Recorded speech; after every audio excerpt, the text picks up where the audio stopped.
Hello and welcome to the Mission Start podcast. I'm going to be your host today, Gregg, because Anthony needs a little bit of a breather. Hello, Anthony. Hey, how's it going?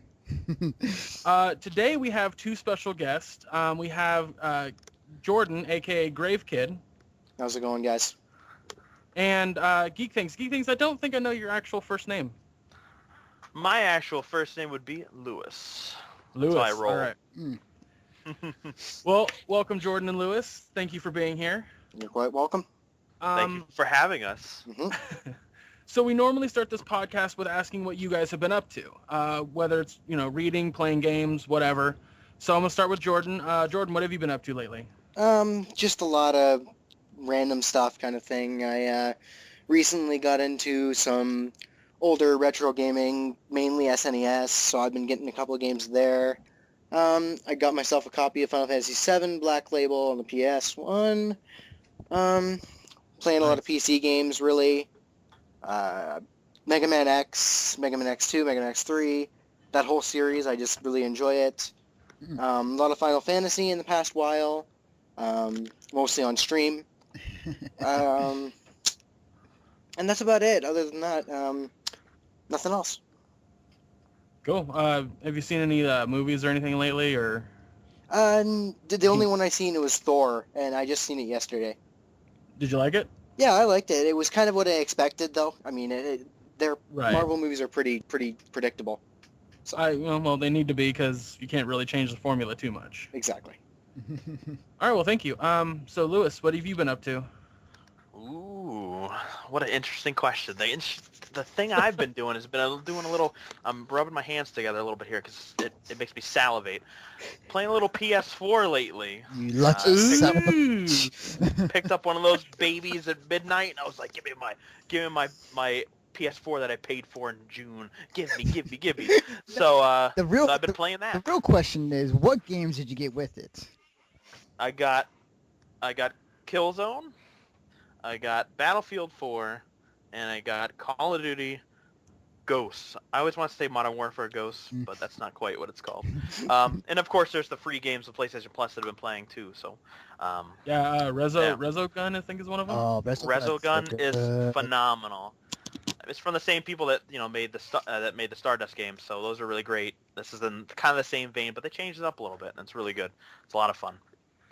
Yeah, I watched a friend stream a little bit of it last night, and it looks like a lot of fun. It looks like it kind of controls a little bit like Geometry Wars. Mm-hmm. Actually, what's funny? It reminds me a lot of Defender. Not to show my age or anything, but it reminds me a lot of Defender. Defender. Yes. Yes. But it looks... You do you do defend a lot in that game. Yes. Yes, you do. So I do have a question for you, Lewis. Do you think that the graphical state of the PS4 is more impressive than what we currently have, or will it take some time to get to that point? I apologize too because it seems like there's a little bit of a delay, a little hitch here and there, so there's kind of a weird thing going on. But it absolutely exceeds what is on now a past gen console, last gen console. It really exceeds, and one of the instances where I can say it would be like if you play Killzone, the first level of Killzone Shadowfall, you have the character really close to the face of the player that you're controlling, and he's talking to you, and I was just sitting there in my living room going, "Oh my God, do you see this face? Do you see it?" I was like, he's got rainwater going down his forehead, and I was like, it looks so real. The whole time I was like, yeah, freaking out. If there was a game I've seen so far that really displays the graphics to, I think, really good potential to PS4, NBA 2K. Oh my God, those graphics on that game look so good. Even from watching on a stream, like you could literally see Kevin Durant's sweat just come off the brow. It's like, whoa, this game is awesome. I think one of the first things I said at E3 when they showed that off and it was LeBron James, I was like, LeBron. I never thought LeBron James would be the gateway to blurring the Uncanny Valley. Who knew, right?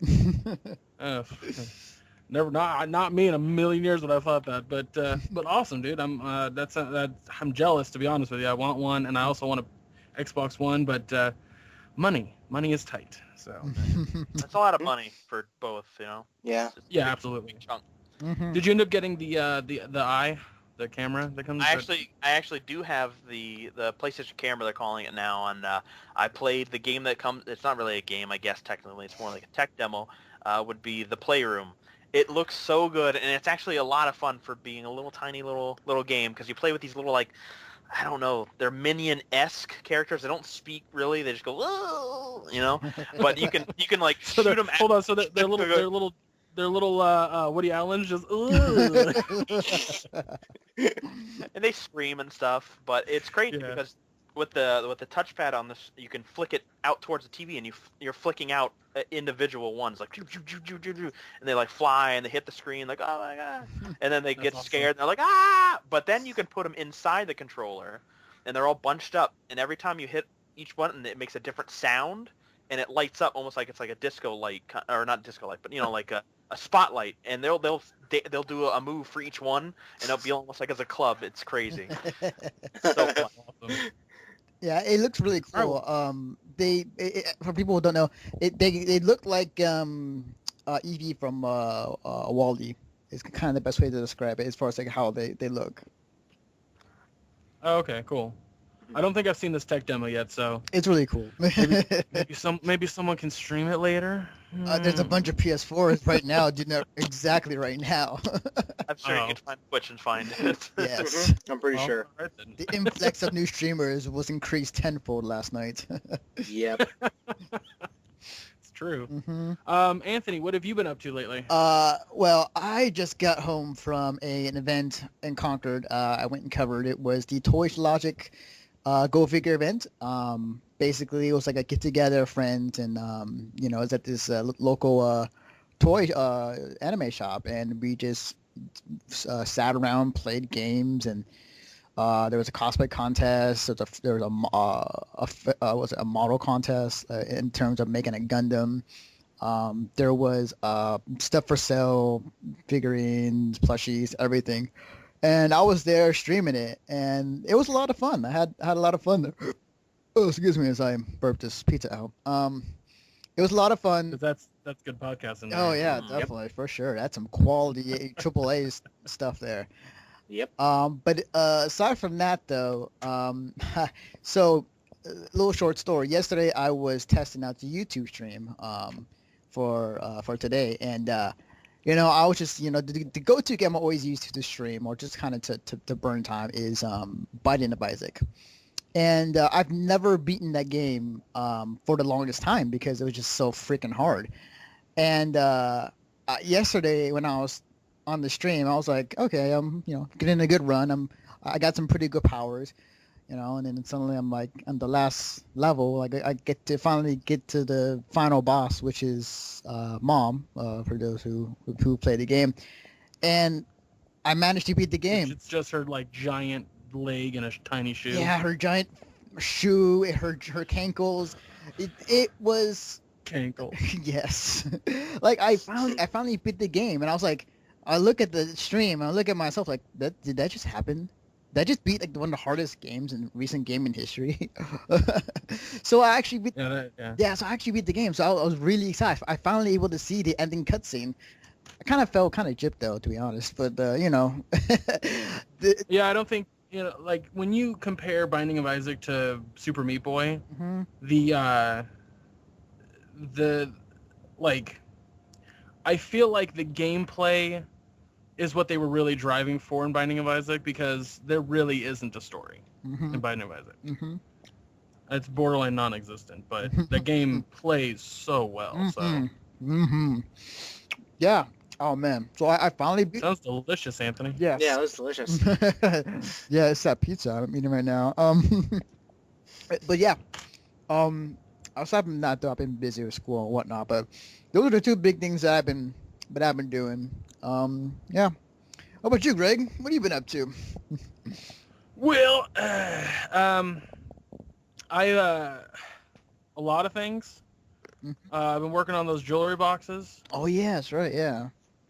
Right now I have two done, two ready to go out the door. I can't talk apparently. Funny thing is all of a sudden I'm now doing two 49er jewelry boxes. Technically one's finished, but and one Raider jewelry box. So cool. So yeah, I've been doing those on top of I just finished book 2 of Legend of Korra. How was it? I heard that people were shitting on that. Well, I will be writing I will English language, man. English is hard. I will be writing a review for the website on the series, or sorry, season 2, I should say. But the thing I love about this show in general is how well fleshed out the characters are without it interfering with the storyline. As a matter of fact, like intertwining people's relationships with one another in the show, while still having the storyline move forward. You never feel like that any relationship shit is just like some teenage angst bullshit. Mm-hmm. It's part of the story, and it needs to be part of the story. It adds to the emotional aspect. It adds to how certain characters are going to interact with one another later. Mm-hmm. Especially in the last episode, there's this huge thing that matters with a relationship, and it comes to fruition in a magnificent way, and I loved it, every second of it. I also love how they add like parallels to Last Airbender. Cool. There's so much to it that I can't express how much I love. And as a matter of fact, I'd say about episode 8 of the series, there's a huge guest appearance by a character from the original series that the second I saw him, I started tearing up. Just because of that emotional attachment I had to him. Wow. So, yes, by the way, if you couldn't tell, I'm an enormous fan of Avatar. I can see your boner from here, so yeah. I could tell. Mm-hmm. You know, that the boner's strong. So like it's pimp hand. Well, the problem that you come across with any kind of sequel, if you will, is it being kind of like, oh, more of the same. And that's what's so great about Legend of Korra is it's not, but it is. It's more of the same in a very brilliant way. I don't feel like any of the characters that we were playing with in the show have any similarities to the characters in the original. I think that's wonderful and brilliant, and I love every. I'll get to it in my review, but yeah, like and the cool thing is that yesterday on Nickelodeon they aired episode 11 and 12, and then today they uploaded on Nick.com episode 13 and 14. So I watched 4 episodes today to finish out the series. Nice, awesome. Or season 2. The other thing that I'm doing is I was trying to play Splinter Cell, but I don't like that game, so I stopped playing it. Mainly, I should clarify, I'm terrible at stealth games. I am the worst at stealth games. So that's why I stopped playing it. But and I don't think I should ever review a stealth game because I'm just not gonna. It's just not gonna be well. But anyway, the game that I am gonna work on that I'm trying to beat right now, I know it's short, but I haven't had a whole lot of time to play it, is BioShock Infinite Burial at Sea. Oh my god. It seems good. It's so far really well done. The attention to detail that these guys take to their settings is unbelievable. Just unbelievable. Like, so I don't know if you know this, but the story takes place in pre-destroyed Rapture. And have you guys beaten BioShock Infinite? Yeah. I watched it, and I played it a little bit, so I don't really... I watched Jesse Cox's playthrough, so... Yep, beaten it. I'm committed. So one of the big things about the game, and I'd called this from the trailers before BioShock Infinite had come out, that it was going to deal with, spoiler alert for anyone listening who hasn't beaten it, sorry, it's been out since March, your fault. sorry, is alternate realities. It deals with alternate realities. So this DLC is an alternate parallel reality to what is happening in the original game. As a matter of fact, you start playing this game as Booker in Rapture, and he's passed out on his desk, and what wakes him up is he's having some sort of nightmare about the events that happened in the original game. Mm-hmm. Like, you hear people yelling things. You hear Elizabeth yell something to Booker, and you hear him yell, "Let go of my daughter." Mm. And then he wakes up and he's coughing. So, like, that kind of attention to detail, like little things, like you can read every poster and it has something to do with like a character. There's in the BioShock Infinite gameplay, there's these viewfinder things that you can see and look at a little bit of history of Columbia, and they have that same thing with Rapture. And so it's just like, it's beautiful. That being said, I haven't gotten to the meat and bones of the story yet, so I don't really know what's going on. But I'll be continuing that and writing a review of that as well. So I'm looking forward to that. For sure. My question real quickly is, when you first entered the first steps of like Rapture, that is like not in the BioShock 1 where everything was, gone to hell, but like it's a living, breathing city, that kind of awe moment when you look outside and it's like it's Rapture and it's like in its prime. How did it have the same effect like did in the first BioShock, where you're launched in like underwater and you see the entire city type of deal? No. And the reason I say no to that is because I've been shock and awed by the first two BioShocks already. It's going to take a lot more than seeing Rapture in its prime to shock me again, or to awe me again, if you will. Okay. What is cool, however, on that note, is that you can see a living, breathing Rapture in the distance.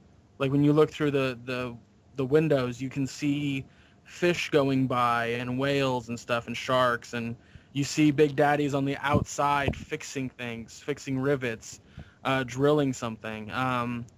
You can see neon in the background of freshly built buildings. Like, stuff like that is really cool, but not shock and awe kind of cool. I mean, the first time you enter Rapture, you're like, this is a whole city underground or underwater. That's amazing. First time you enter Columbia, this is a whole floating city. How is this happening? Mm-hmm.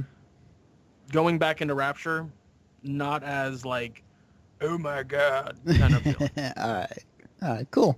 So, all right, well, we're going to take a quick break.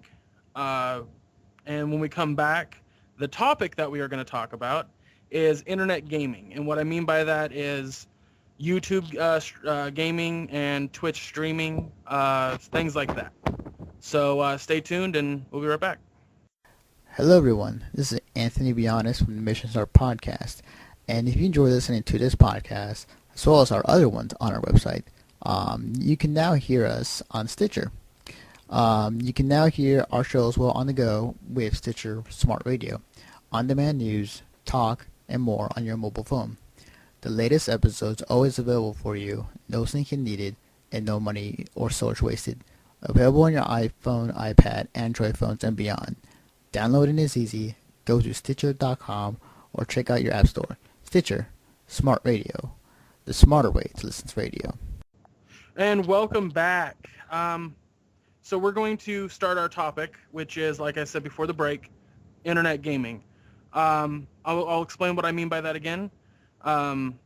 It's YouTube gaming. So if someone makes a video about video games on YouTube, whether it be edited, whether it's a let's play, a walkthrough, whatever, and then also streaming video games like on twitch.tv.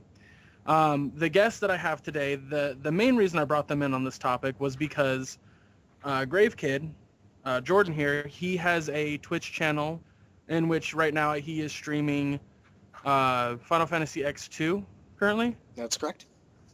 And I think also kind of like not hardcore on there at the moment, but is it a blind run through of Link to the Past?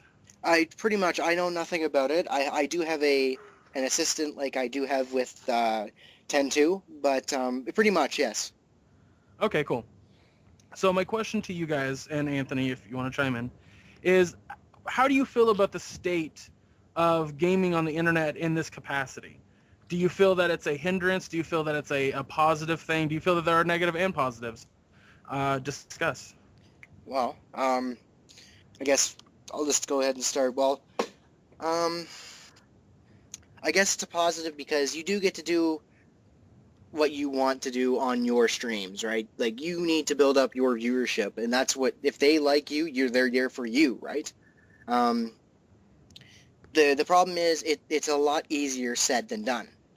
I'm at 20 viewers ish a stream, and that's really not too high. And I also do YouTube on the side of that, but it's a lot tougher than it seems. If you're thinking of trying to make a living off it, the Twitch standards of being a partner with them are very, very difficult to reach.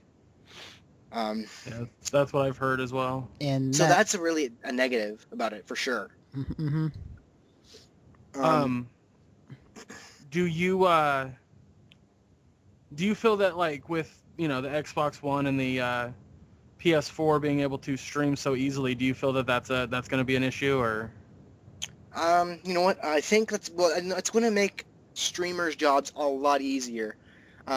Being a streamer that I've streamed for what I should say probably, I want to say about 2 years, but not being big, kind of on and off.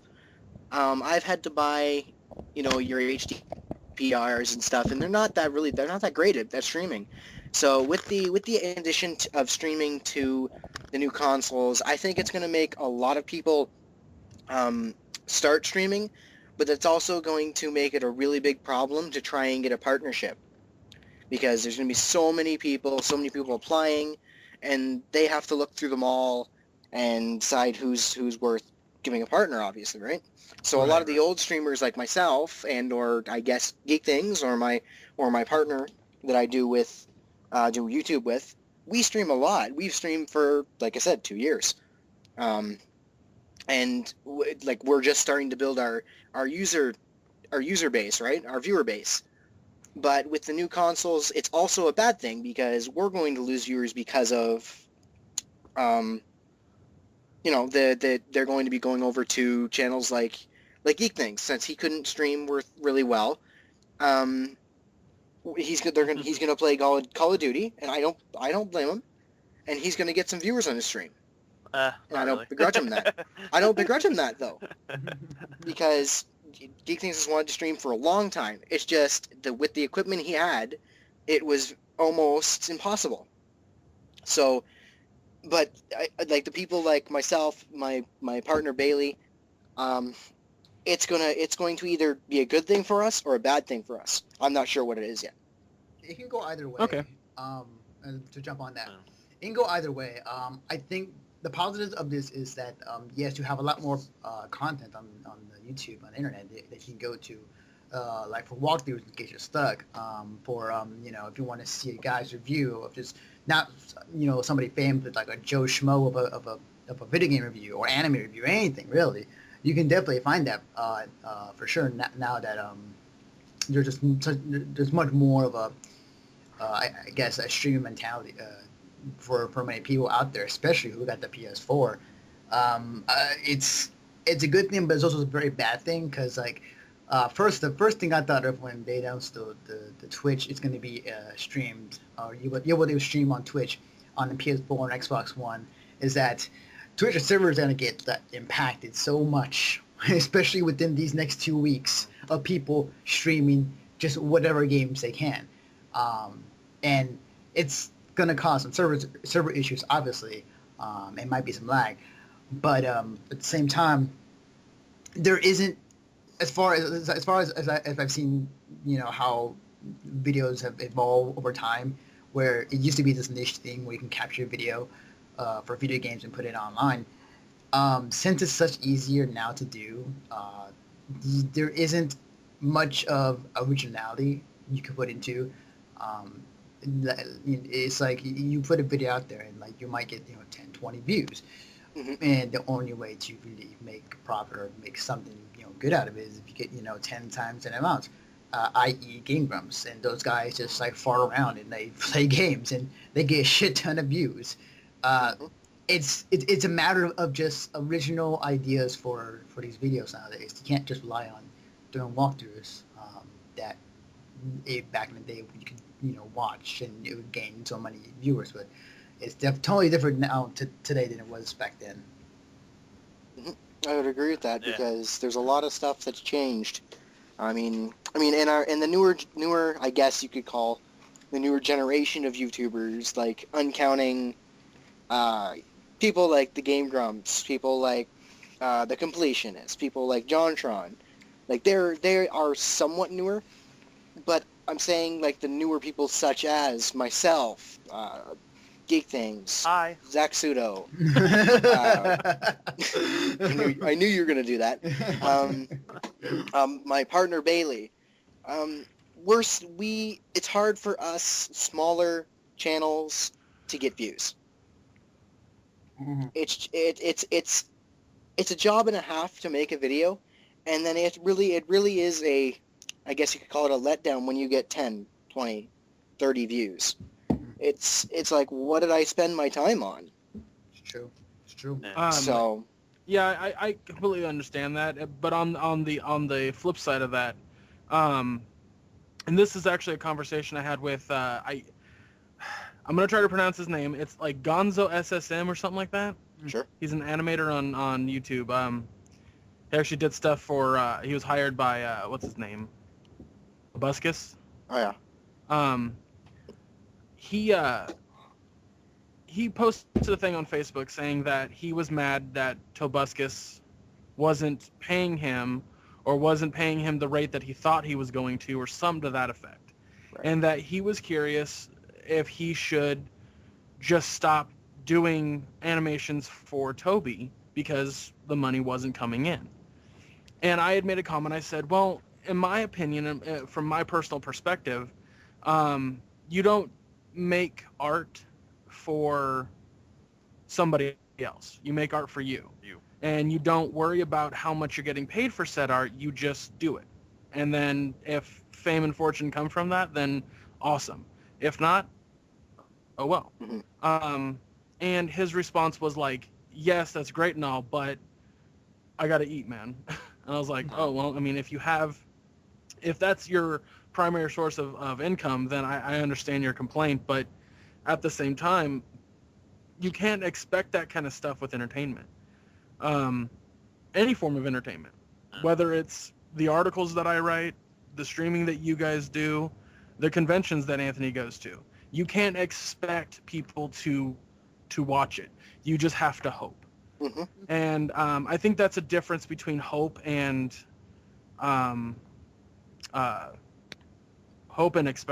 expectation. Is hope isn't going to let you down. Exactly. Like you were talking about how you're like, 30 views and I worked really hard on this thing. Yeah, that sucks. I mean, that does suck. Yeah, because you worked really hard on something and not very many people are experiencing it or getting to see it. And you try to put it out there. You try to do whatever you can to have people go and see it, but it just doesn't click for some reason. It just doesn't catch. And but you and yes, like I said, that does suck a little bit. I mean that it's. I've worked with actors. I've been a PA for two different sketch comedy groups and stage sketch comedy groups, I should say.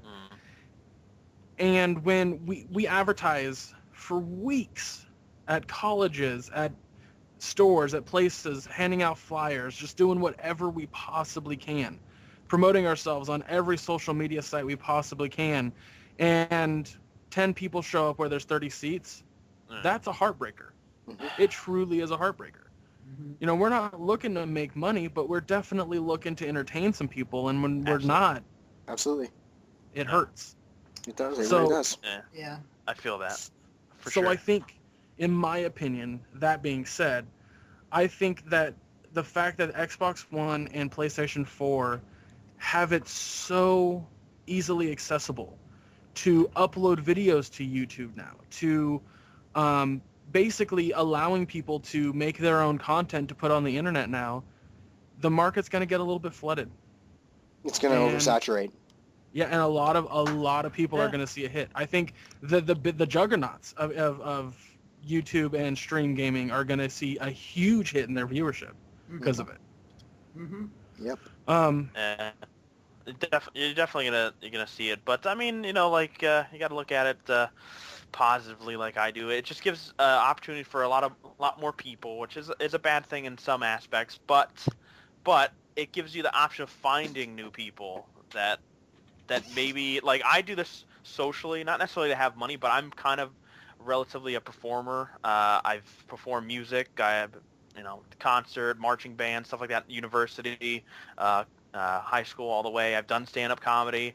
I like performing, and making people laugh and entertained. So, and I do this as a social aspect, to talk to people and have a great time. So it's nice to be able to have that outlet where I can meet people and actually make friends. Like, I didn't know Gravekid. Now I have I feel real good friendship with him, even though I make fun of him a lot. So I think he resents that a a little bit. But he does talk to be honest, if you weren't making fun of him, then you might not be friends with him. I find that that's true.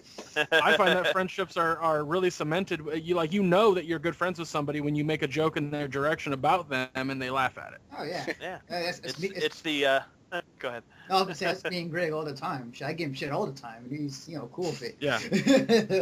It's the Liberty slap. They love each other.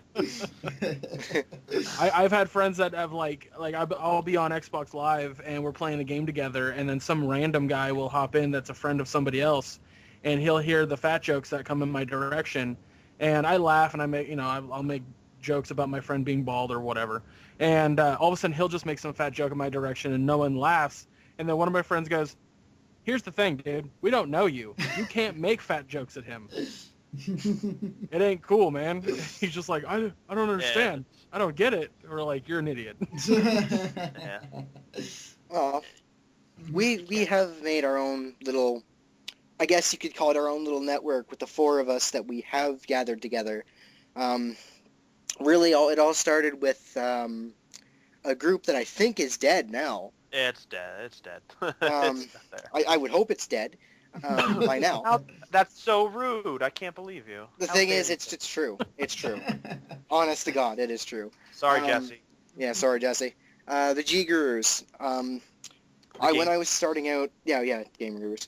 When I was starting out, just even thinking about YouTube, I met up with this guy that we were just talking about, Jesse.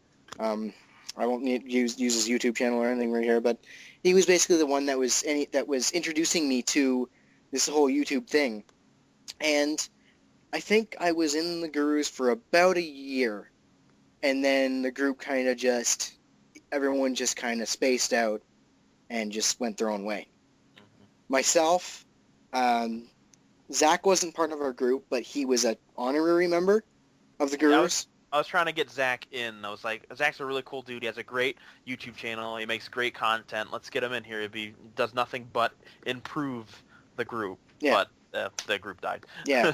So it was myself, my partner Bailey, and Geekthings and Zach.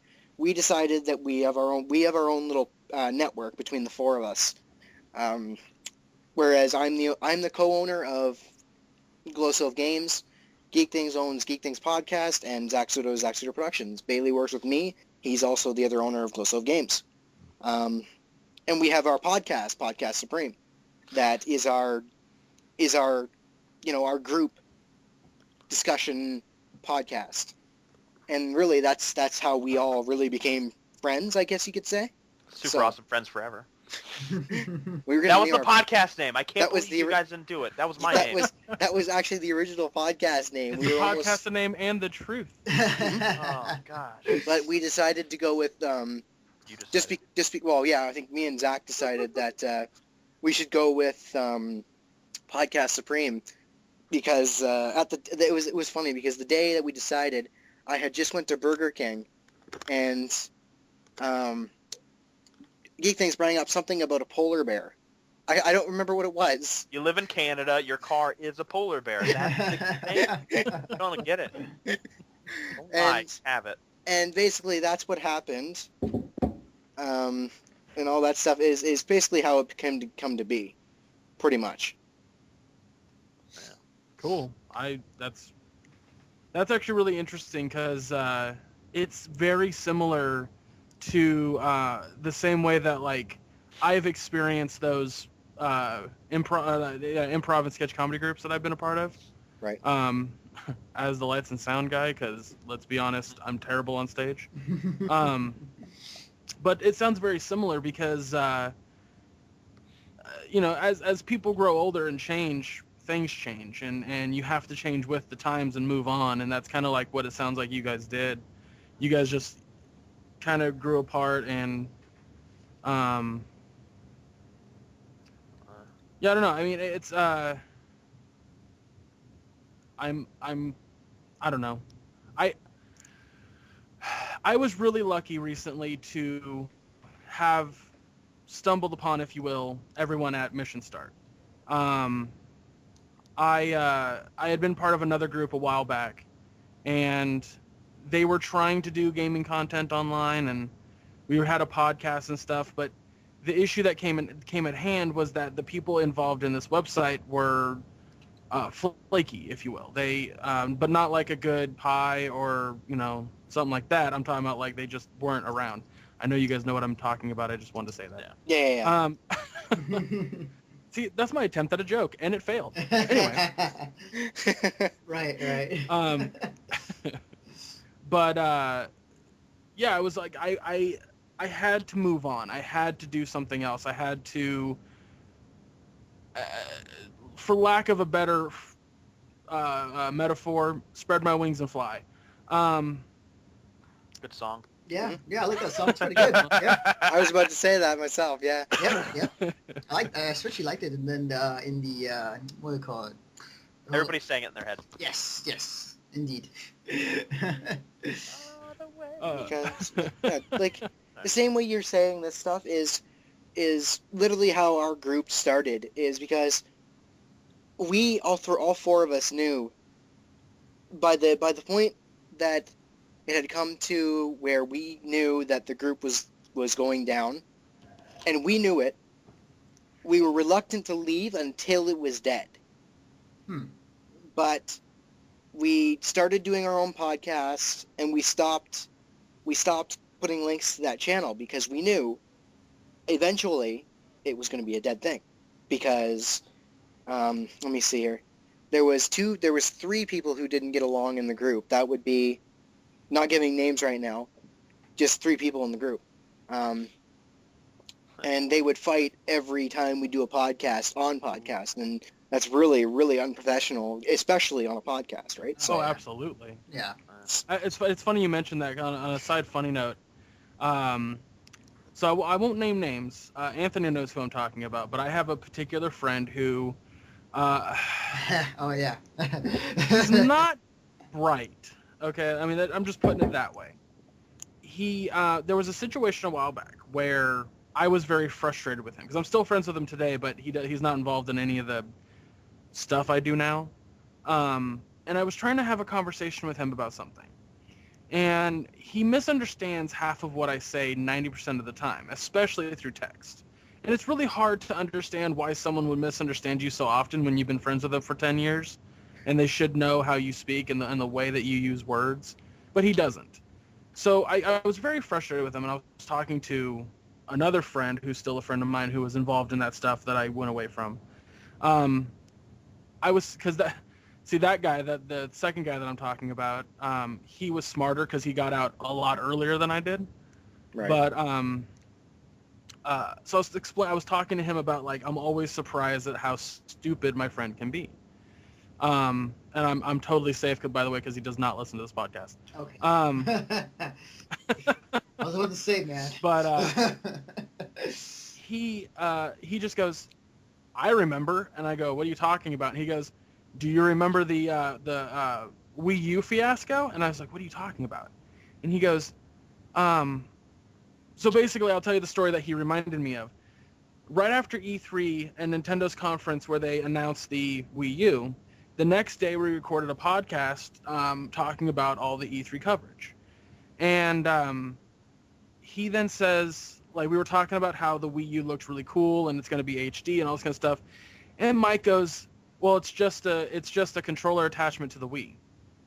And we were like, no, it's a full-on console. It's not just a controller. And he goes, so that became the argument, was that it was just a controller. And all of us were basically trying to tell Mike, like, no, dude, they said it was a system. They even showed it briefly. And he goes, I don't remember seeing it. And we're like, how do you not remember seeing it? It was on the giant screen. This went back and forth, and if you were to ever find that podcast, which I don't think exists anymore, it went back and forth for at least 15 minutes, trying to convince him that it was a full-on console. At some point during the conversation, I don't know when, I don't know how, and I honestly don't know why, all of a sudden Mike's opinion on it, or not opinion, but like his knowledge had flipped immediately, and as soon as one of us said again that it's a console, not just a controller, all of a sudden Mike goes, that's what I've been saying the entire time. Oh, I said his name. Great. A couple times now. There's a lot of mics in the world. Exactly. Yeah. Again, he doesn't listen to the podcast, so I'm worried about it. Exactly. Right. I mean, yeah, I definitely know your situation, Greg, and how, you know, and not to drag this on a little bit more, but you know, we are grateful that you finally joined MSP, and it's been. Well, the reason I was telling that story, I was getting to a point with it. Sorry. Okay. The professionalism of arguing on a podcast is not good. Okay. The regardless of him not knowing what we were talking about, we should have just moved on. Yes. We should have just ignored it and moved on and stayed professional about it, not gotten into this giant argument. This has happened before with other people, including him, where it no longer becomes an opinion-based topic. Like we'll talk about one movie or something, and two of the people in the room disagree, and instead of just respecting each other's opinion, an argument breaks out. And I never want to go back to that. I know this is completely off topic from the original thing that I asked you guys, but it's cool. I think it's that cool. Fine. Hey, it's a conversational podcast. Come on. Yes. Right. Oh, gravekid says that. Mr. You next. You next. Now you go. Do you have anything to say? Okay, great. Yeah, I've changed my ways. Stop it. Mr. Controller. Yeah, that's how I was when we started our podcast. Is it's your turn, it's your turn, it's your turn. Okay, we'll go back to your turn. I've changed a lot since though. We threw a little podcast beyond in that thing. It's a conversational podcast. Don't worry about it. Go IGN. Yeah, IGN's pretty sweet. Yeah, but no, I think I completely agree with you about the professionality of doing podcasts. So hell, I mean that now translates. I can tie it back. That translates to the content you upload to YouTube. Mm-hmm. You have to have a level of professionality to it, and people see that. People truly attach to that. I mean, if you just kind of haphazardly put something together, people notice that and don't want to have anything to do with it. Exactly. Yeah. So I think that on that note, and this is a positive thing to how much we're going to see on YouTube and Twitch now because of the Xbox One and PS4, I think that people are going to see through that veil. And there will still be a small decline, but I think it's going to be a little bit like a roller coaster. Yeah, I can see that. Mm-hmm. So I think that tied it back. Yeah. What's up? Yeah. I was worried about that for a while. I wasn't sure where you're going with it. It's like, oh, hey, you managed to make it work. Yeah, because I was about to say, because I think that the best person to ask right now is Geekthings. You're signed, are you not? Am I what? You're signed, aren't you? Oh, with RPM, yeah. I was like, well, signed with what? What are you talking about? What am I signed with? Yeah, RPM. Yeah, I don't get enough views to really make anything. I used to get $4 checks. Now I don't get those. Oh well. It's fine. I got a $2 check from YouTube like a few weeks ago. So. Ooh. Fantastic. Deposit down Actually, for my PS4. Funny note about that. The video that I have that got me that $2 check, my highest viewed video, is when I had an Xbox Elite, I was looking up online because it stopped reading discs. Like I'd put a disc in there, it'd say reading for like, I don't know, 5 seconds and then just stop.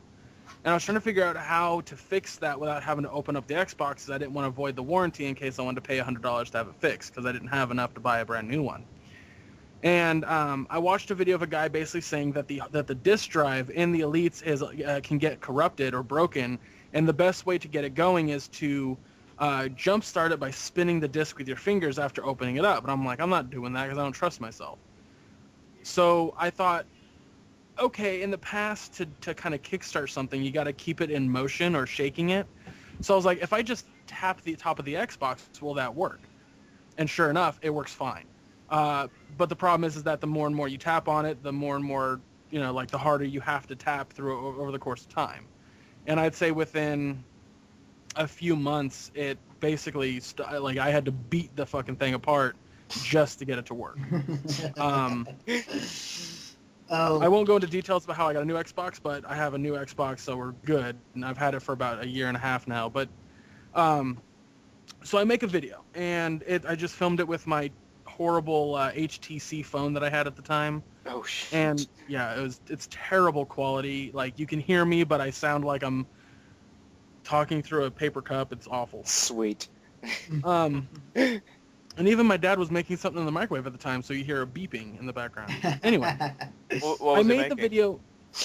I think a pot pie. Could be wrong. Okay. All right. Cool. Go on. Because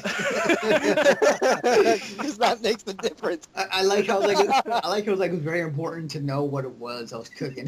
Listen. The problem is I'm trying to get into the story. I'm trying to delve into it, figure it out. I want to see myself in that kitchen. Go on.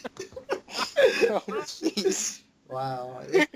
It sounds like every other game developer.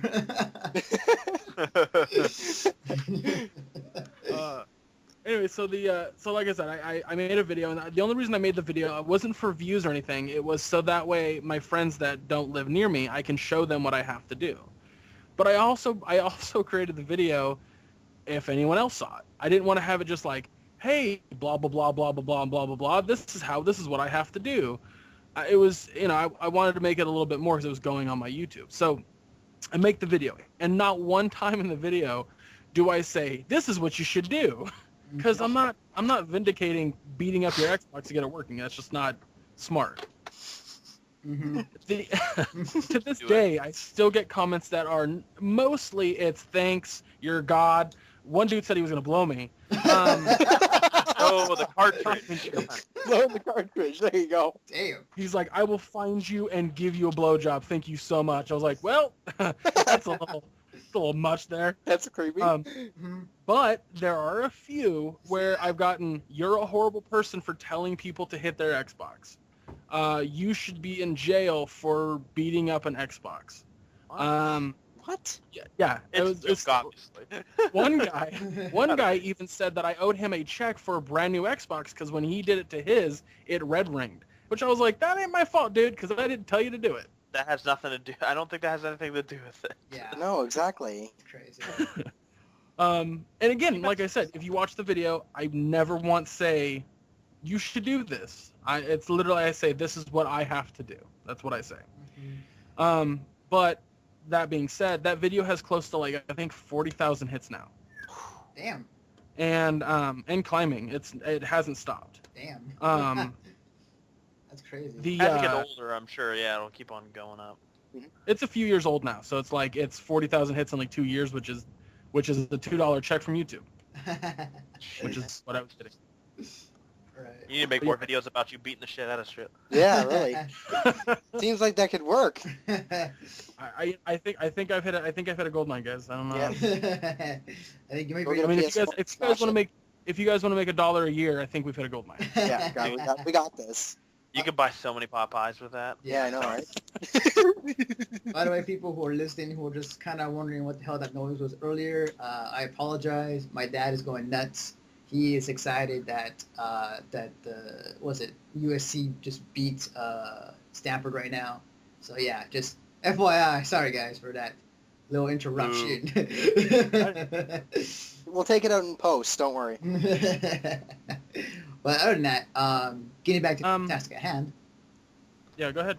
Did you have a thing to add in, Anthony? Oh, actually, yes, I was. Yeah. So, going off what you guys were talking about as far as like the how viewership at first is not the greatest. To me it's the two things that come to mind when I started doing YouTube videos was first off, majority of my videos have always been convention videos for the most part, and it's always been 90% that and having fun, and then 10% gaming. And for me, it's always been like we don't have a lot of time on this earth, and I want to capture every fun moment I can on camera and upload it so people can see this, so I can go back and watch and it's like oh, those were great times. And never thought hey, something's gonna be it's big or just profitable or anything like that for that nature. And to go off of that, it's basically when for YouTubing or for getting content, like at first you're not gonna get the best views out there, and it just takes time and takes not just luck, but a lot of time and effort and quality go into the videos. Just like everything else, if you're like trying to find a job or you going for your career, you're not going to be the best at it from day one. It takes time to build it up over time, years even. Yeah. So it definitely is a part of that as well. So in my opinion. Yeah. Yeah. No, you're 100% right. Like, my father has a background in I guess you could call it media, because he's done pretty much everything, TV, radio, you name it.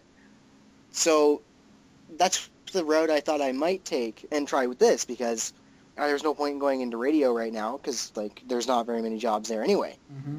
So this was kind of a thing I wanted to try because I have a background in it, and at first I thought, how hard could it be? But I was a dumbass. But I think we've all been there when we hop into something. We're like, this should be fun. I want to kill myself now. I want to kill myself now, pretty much. So you know what? I started making what? What did I do first? Oh, I was using my original channel, and I had decided to do I decided to do Let's Plays at the worst time, because when I started doing stuff, I think it was PewDiePie that was getting really big at the time. Pew pew. So I was going into the Let's Play business, I guess you call it that. At the worst possible time, because I think we all know how big he got. Mm-hmm. Oh yeah. Like it just like you don't, when you do something like that, when you join at the time like that, you get very little, if at all anything. So, Right. And I actually ended up, like I said, I'm now a co-owner of a channel because I don't host my own channel anymore. Because I don't see myself as interesting and or funny. I guess you could say most people don't. It's just when you work with my partner, Bailey, you know the difference between us. There's Bailey, who's like, he's pretty funny. He can make jokes at the blink of an eye, pretty much. Whereas I'm the more serious guy who basically states facts and kind of is in the game, if you want to call it that. We still do a lot of Let's Plays, I guess you could call it. We kind of just play games for fun on the channel. But generally, that's what it was, and it wasn't. It didn't turn out as fun as I expected.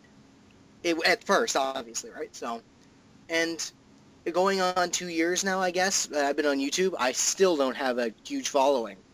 And I've always liked streaming more. That's why I have been disregarding YouTube completely. And I've only been doing unboxing videos and all that type of stuff. Like that's just my thing. Besides that, I've been streaming. And streaming is just a lot more interesting to me because it's a lot more interactive, a lot more with your viewers and or / fans. So I just find that a lot more interesting. Excuse me.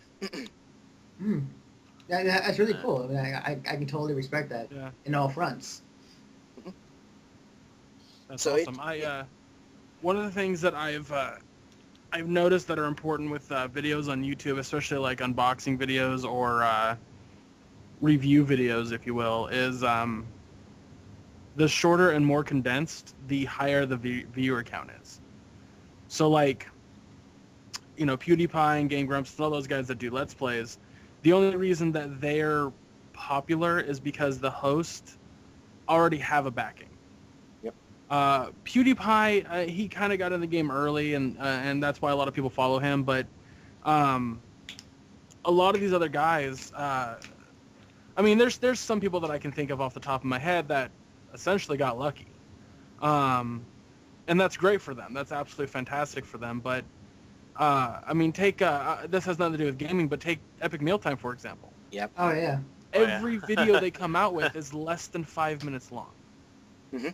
It totally caters to that I have the attention span of a goldfish mentality that people have nowadays. Yeah, I agree. Mm-hmm. And I think like if you're funny or if you're hot, like if you're a hot girl, and make your videos real short and like what's the word, visually stimulating, then you'll get views very quickly. Yes. But guys like us, we have to work harder. We have to work much harder to get that going. And one of the big things that I think all of us in this group right now have learned, in this podcast I should say, networking is more important than we ever thought. Yeah, it is. It really is. Agreed. Yep, a lot. Like kind of this podcast right now. I mean, we're networking. I mean, yes, we're doing a podcast so you can listen to it, the audience, and be like, oh, I agree or disagree. Yes. Yes. Concur. Yes. Concur with the gentleman from California. Yes, I agree. March. Please stand. But we're ultimately doing this because it's a good way for you guys to get exposure and for us to get exposure back. It's like why Anthony went to the convention today. It was to get more exposure for the website. Mm-hmm. I thought he liked toys. Well, that too. I mean, Well, yeah. That too. Let's be honest, who doesn't? That's true. Yeah, that's a good point. I could assume like all of us has some sort of toy right now in our rooms. Even if you hate toys, you still technically love toys. Yeah. Mm-hmm.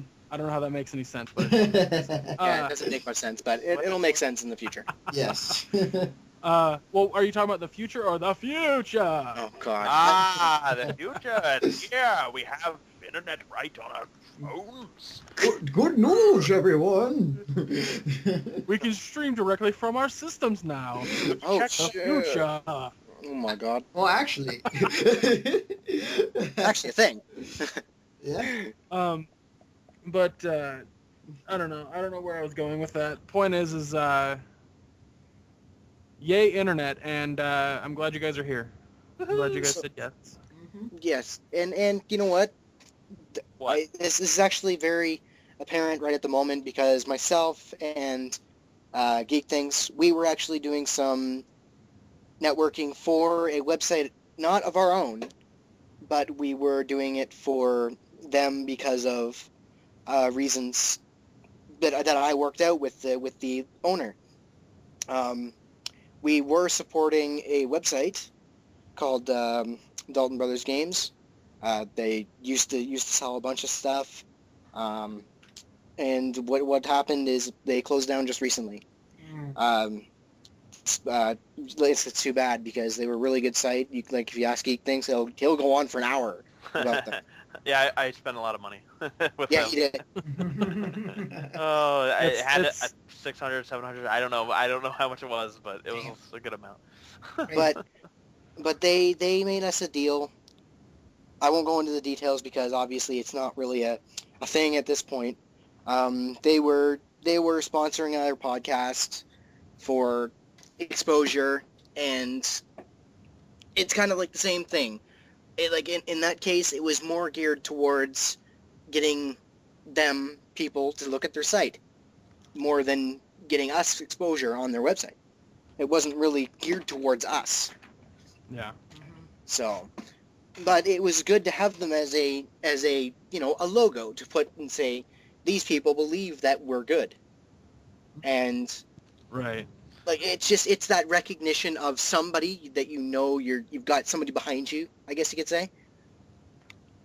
Yeah, absolutely. I think one of the most important things that I've noticed, especially about certain gaming content providers on YouTube, that are not like hot girls or funny guys necessarily.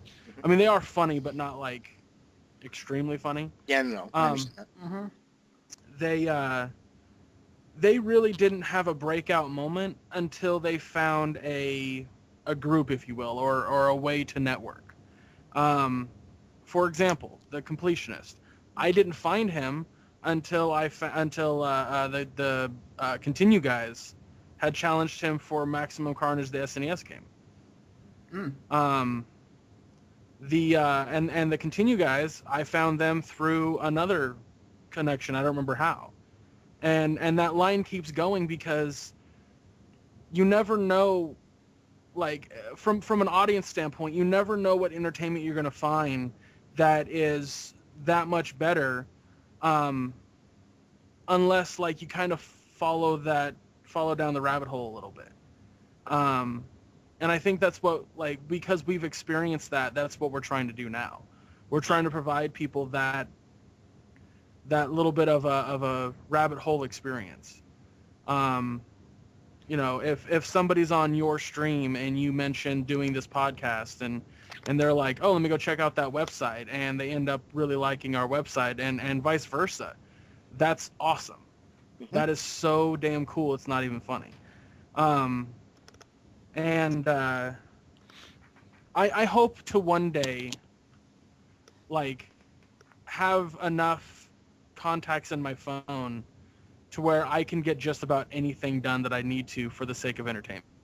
Just name drop. Just like, oh yeah, I know Greg Miller. Yeah, we're buddies from back in the day. I'm calling. Do you? Oh my God, that's my favorite guy ever. Actually, I did meet the guy. He's a pretty cool dude. Yeah, it seems like it. I want to go to podcast beyond 400.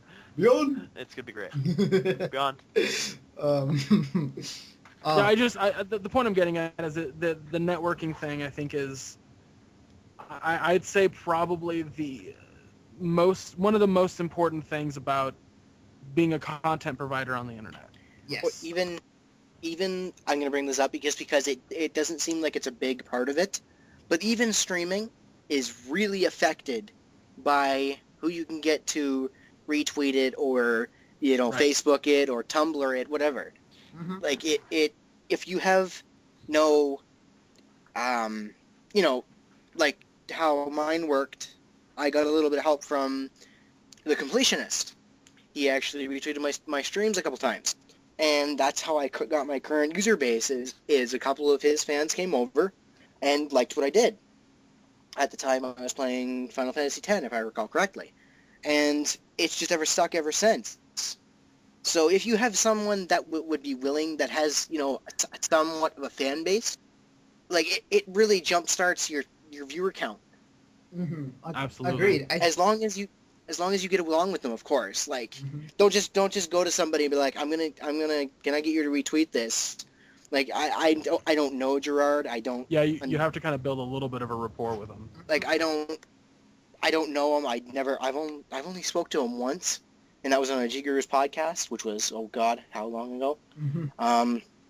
But I've been friendly with him, I guess you could say. So he don't take that out of context, geekthings. Friendly with him per se, and you heard the giggle. Yeah, I know. All he talks about is Gerard all the time. So Gerard's streaming. Not so much anymore. To be completely fair and honest, I'd say I probably have, out of all the content providers on YouTube, no offense, gravekid, but he's probably my favorite just due to the work ethic that he has. Yes, I can agree. He puts borderline blood, sweat, and tears into his episodes. Watching him complete Ocarina of Time and Master Quest was a feat that only a god can accomplish. It was insane, and he did that in a week. In a week. Dark Souls, man. Oh My god, I forgot about Dark Souls. Yeah, he constantly mentions that in his videos, and it's absolutely hilarious. I beat Dark Souls. I finished. I completed it. I don't want. No, I don't want to do Dark Souls. or the All Stars pack. He's never lived that down either. Oh my god, yeah, it's hilarious. All right, well, we're not gonna. This isn't a. No, okay, let's not totally override, completely lose topic here. Right. I think just to go back on the topic, I think another good example of somebody who was doing videos and then got sponsored or got big help from was Yahtzee, and how Yahtzee from the Escapist. Yeah, the whatever? Escapist. Yeah. He's funny. Oh yeah. He's great. Originally, he did the same videos that were on YouTube that he does now on the Escapist website, and him being helped out or picked up by the Escapist really not only jumped the views and clicks on the website, but for himself too. Back then, he wasn't as much known as he is today. It is a bit of networking, like we've been talking about tonight. A bit of luck, but at the same time, having that big help from a website, from a game company, from whoever, does help, and it in tremendous ways. It does make a big deal for sure. Yeah, like the way I picture it is that when I did this, it was you know what, if we have something that shows that someone is standing behind our podcast, for example, then it looks better in a viewer's eyes, in my opinion. Absolutely. Like, that's what I think it stands with, and I believe that to the death, because the more names, the stronger names you have behind your name is the better for you. Mm-hmm. So. Mm-hmm. Agreed. Yeah, absolutely. It is very important. Well, I think we're close to out of time, right, Anthony? You're the one keeping track of the time. Yeah. I mean, we're beating a dead horse, but I think it's entire podcast. Well, I wouldn't say we're beating a dead horse. Don't say that about gravekid, please. I meant in the sense that I think we've got every point we can think of about this topic, and I think this podcast is actually really good advice for anybody out there who wants to start a YouTube or wants to think about going into this type of deal. This is really good stuff. Really good stuff. I'm saying it in that aspect, not saying that this is not a dead horse. Well, I think the term I want to say is we're circling the same bush and we're hitting the same topics over and over. So, but yeah, if there's any kind of advice that I think any of us could give, it's make entertainment that you would want to watch, and start networking. I think it's a very important fact. So, I don't know if you guys agree with those two things. Yeah. Well, and don't forget to say though, don't go into this thinking it's easy. Oh yeah. It is not easy at all. You may have the power and the technology, but it's a lot harder than you think. Also, if insults get to you very easily, don't do it either. Oh yeah. No. I've gotten one or two. Oh. The internet is not a friendly place. No. It can be if you're on the right group, if you're on the right networking, but you won't find that group for a while, and you will be insulted, not often, but yeah, just have thick skin when you're going into it. There will always be that one guy who doesn't like your stuff. Mm-hmm. Yep. Agreed. So. All right. Well, I think that's about it for the podcast. Jordon and Geekthings, or Lewis. Hi, I remembered your name. Why don't you go and tell our listeners where they can find you online? Go ahead, Geekthings. Well, if you want to find me online, you can find me at youtube.com/geekthingspodcast, or I frequent the Twitters. That would be at geek_things. I talk about things, video games, and hilarity. And Rage videos. Oh, God. Anyway, I'm Gravekid. I always pronounce myself as Gravekid from Glosliv Games. As you can tell, my YouTube channel is www.youtube.com/GlosLivGames.